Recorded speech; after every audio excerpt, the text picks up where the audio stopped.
Hello viewers, সবাই কেমন আছেন? আশা করি অনেক বেশি ভালো আছেন সবাই। তো আজকে আমি যাচ্ছি জমিদার আজিম চৌধুরীর বাসাতে কিছু ভিডিও তৈরি করব। আর আজিম চৌধুরীর বাসা নিয়ে ভাবলাম একটা ব্লগ হয়ে যাক, কারণ বাসাটা নিয়ে অনেক ঘটনাই ঘটে গেছে আর আমাদের পাবনার মধ্যে সবাই মোটামুটি পরিচিত। তো তড়িঘড়ি করে বাসা থেকে বের হয়ে পড়লাম, সবাই আমার জন্য অপেক্ষা করতেছিল।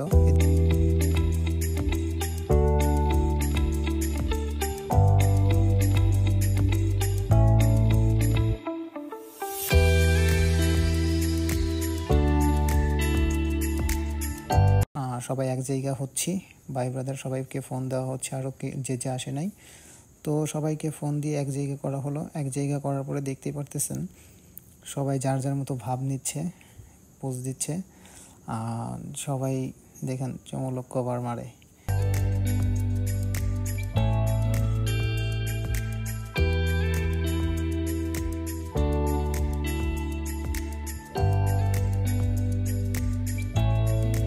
আর এর পাশে দেখতে পাচ্ছেন একটা বাঘ। তো এই বাঘটা আসলেই বেশি সুন্দর, এইখানে মাঝে মধ্যে ভিডিও বানানো হয়। আর বাঘটা দেখুন, জাস্ট ওয়াও, মানে সেই লেভেলের একটা বাঘ।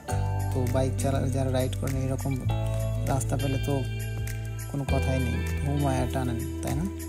তো যাই হোক, কারা কারা এরকম রাস্তায় ধুমায়া টানেন অবশ্যই সতর্কর সাথে চালাবেন। তো আমরা দেখতে দেখতে চলে আসলাম সেই আমাদের কাঙ্ক্ষিত প্লেসে, জমিদার আজিম চৌধুরীর বাসা।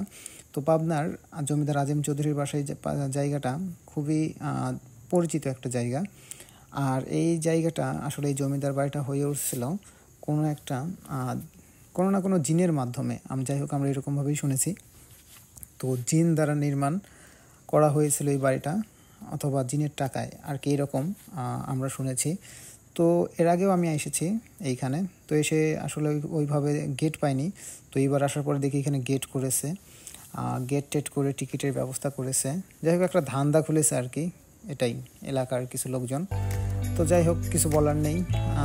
সবাই আমরা ওয়েট করতেছি, কারণ ওয়েদারটা খুব একটা ভালো ছিল না, যার কারণে সবাই একটু তাড়াহুড়াই করতেছিলাম যে ভিডিওটা তৈরি করতে হবে। ওয়েদার ভালো না, অনেক কষ্ট করে আসছে, এইখানে অনেকটাই দূরে হয় প্রায় আমাদের এলাকা থেকে। তো যাই হোক, ছোটো ভাইকে পাঠিয়েছি টিকিট আনার জন্য। এদিকে সবাই সেলফি তুলতেছে, আর এদিকে দেখে একটা আজিম চৌধুরীর স্বাস্থ্যসেবা কেন্দ্র।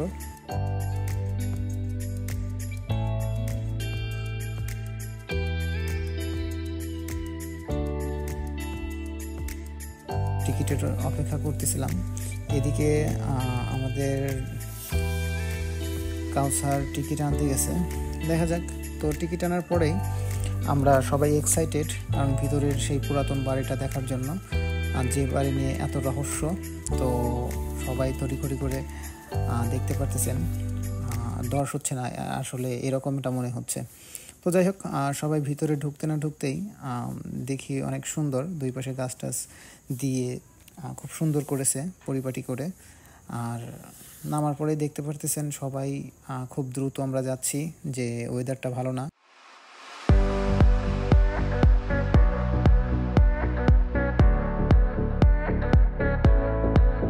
তো এন্ট্রি নেওয়ার পরেই আমরা সামনে দেখতে পাই যে আজিম চৌধুরীর মেইন বাসার যে মেইন ফলকটি।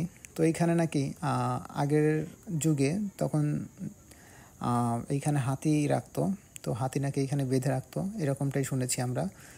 তো এর পাশাপাশি দেখতে পারতেছেন বাসার যে নির্মাণ কাজগুলো আসলে খুবই সুন্দর। আর এরকম ইট আসলে আমরা এখন দেখতে পাই না। তো জানি না কে তৈরি করছে বা কারা তৈরি করছে, জিন তৈরি করছে নাকি মানুষ তৈরি করছে, এরকম যাই হোক শোনা যায় জিনের তৈরি। এখন জানি না কোনটা সত্য কোনটা মিথ্যা, তবে জিন যদি তৈরি নাও করে থাকে, এই বাসাতে জিনের টাকা দিয়ে তৈরি এরকম কিছু একটা আছে। আর যাই হোক, তো এরপরে একটা গুহা দেখে ঢুকে এবং একটা এন্ট্রি নিয়ে ভিডিও করে ফেললাম। এদিকে ডান্সের ভিডিওগুলো করতেছিলাম, কারণ ওয়েদারটা খুব একটা ভালো ছিল না, ওই রকমভাবে ক্লিয়ারলি আসতেছিল না। তারপরে তড়িঘড়ি করে করলাম। তো জানি না কেমন হয়েছে, সবাই অবশ্যই কমেন্ট করে জানাবেন যে ভিডিওগুলো কেমন হয়েছে। তো এরপরে সবাই ঘুরতেছিল, ভিডিও করার শেষে ভাবলাম একটু ঘোরাঘুরি করবো, বাসাটা ঘুরে দেখবো। দেখতে পারতেছেন যে পুরাতন নির্মাণটা আসলেই খুবই সুন্দর। ওই সময়ই এত সুন্দর করে বাসা বানানো একটা জমিদার বাড়ি। তো গেট আপটা আরও সুন্দর করেছে, এর জন্যই হয়তো বা টিকিটের ব্যবস্থা করছে। তো যাই হোক, খুবই সুন্দর বাসাটার চারদিকেই খুবই সুন্দর। তো বাসার পিছনের সাইডটাতে এসে দেখি একটা গভীর দিঘি। তো এই দিঘিতে আজিম চৌধুরীর ওয়াইফ গোসল করতো।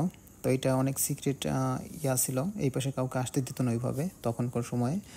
আর দেখতে পাচ্ছেন অনেক গভীর, আর এটা আজিম চৌধুরী বাসার একদম পিছন সাইডে। তো যাদের কাছে এই ভিডিওটা ভালো লেগেছে তো অবশ্যই সবাই লাইক, কমেন্ট, শেয়ার করবেন। আপনাদেরকে অসংখ্য ধন্যবাদ।